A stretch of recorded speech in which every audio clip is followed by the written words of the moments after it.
Some of the great Canadian Army meet the Canadian Prime Minister, a long way from Canada.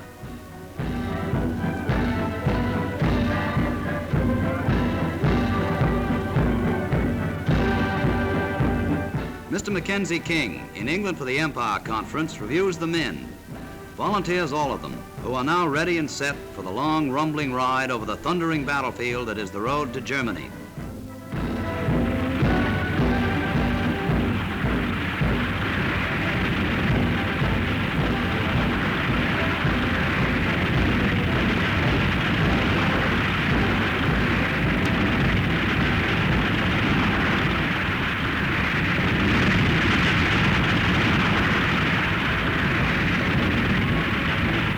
Men of Canada's magnificent land fleet, powerful arm of the Allied spearhead that is poised and pointing at the enemy across the Channel.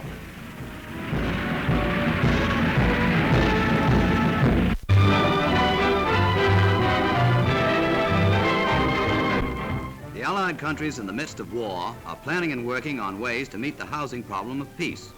Here is shown the novel, swift construction of a complete home, with the luxuries that future living standards of the world may insist on as necessities. Electric stoves, washing machines, hot and cold running water, modern baths, the good things of life that come with peace.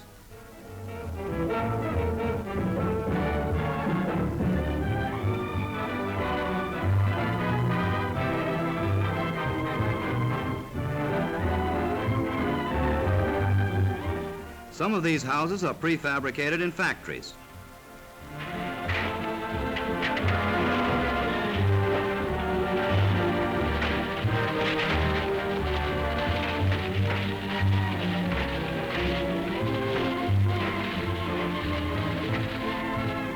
Others are built in sections from local waste materials and then locally assembled.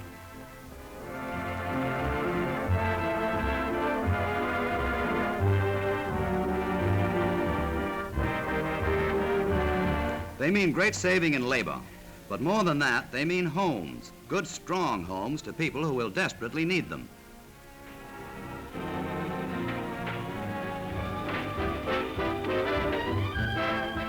One of the big problems of war is how to provide houses for the hundreds of thousands of soldiers who will come back to marry and live again in peace, and for those thousands of others whose homes have been shattered around them by enemy bombs and shell fire.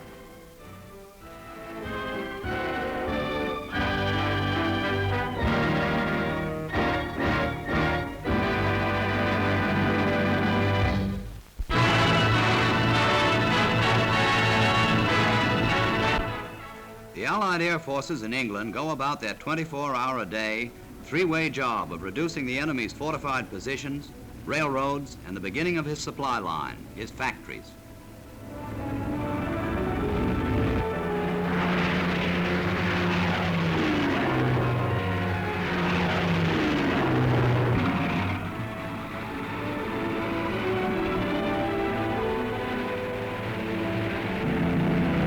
In daylight, in darkness, the tempo is steadily increasing. The drone of the multimotored bombers roars to a crescendo.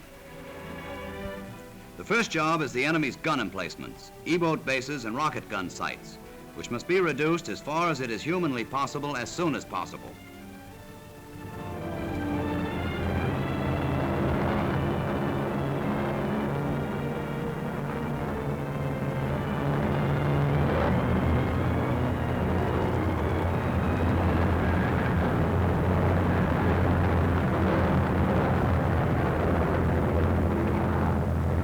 Almost as great a job and closely linked to the planned strategy of the offensive is the disruption of transport, the veins and arteries through which flow the stuff of war.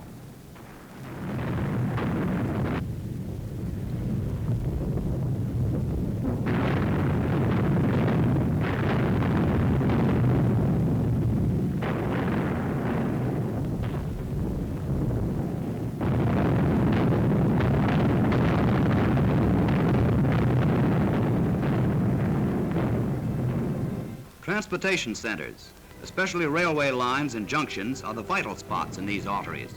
Precision bombing stops the flow. The exploding flak looks like soft clouds as the great bombers pass through it. Soft clouds full of hot metal and sudden death that must be risked as part of the routine work of the airmen.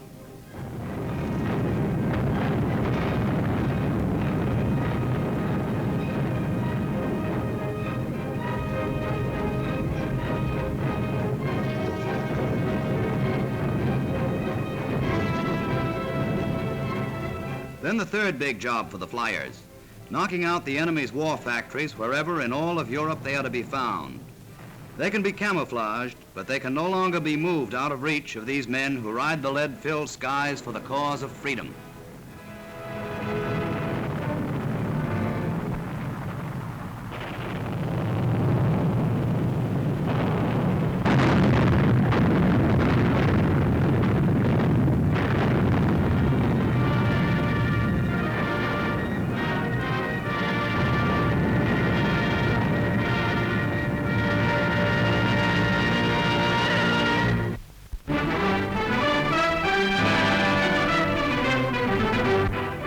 The landscape that has grown familiar to all of us through long months of siege, Cassino, at last falls to the charging tanks and steadily advancing infantry of the Allies.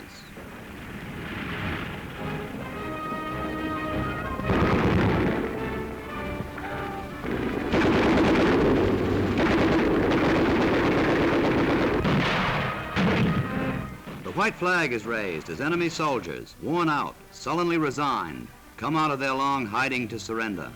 These men have been overpowered by superior force.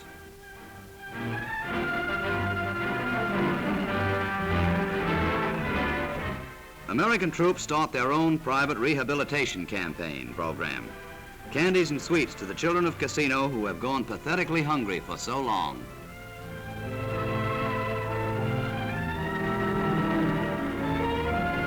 The famous abbey, the monastery that the Germans made into a fortress, falls to French, Polish, British, Canadian, and American troops who all played their part in the attack.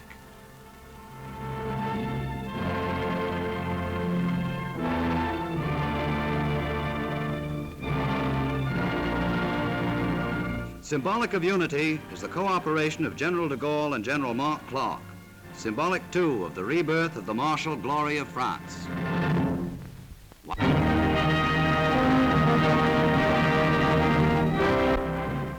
The second historic meeting of the Italian campaign, where history these days is being made almost while you wait.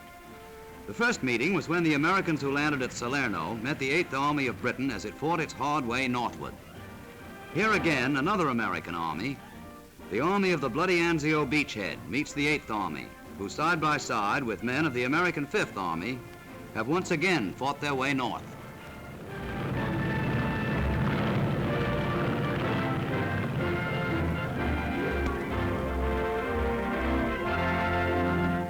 The faces of the soldiers tell the story better than spoken words. They show the happiness of the men of Anzio who held on against frightful odds and by sheer courage turned potential disaster into triumphant victory.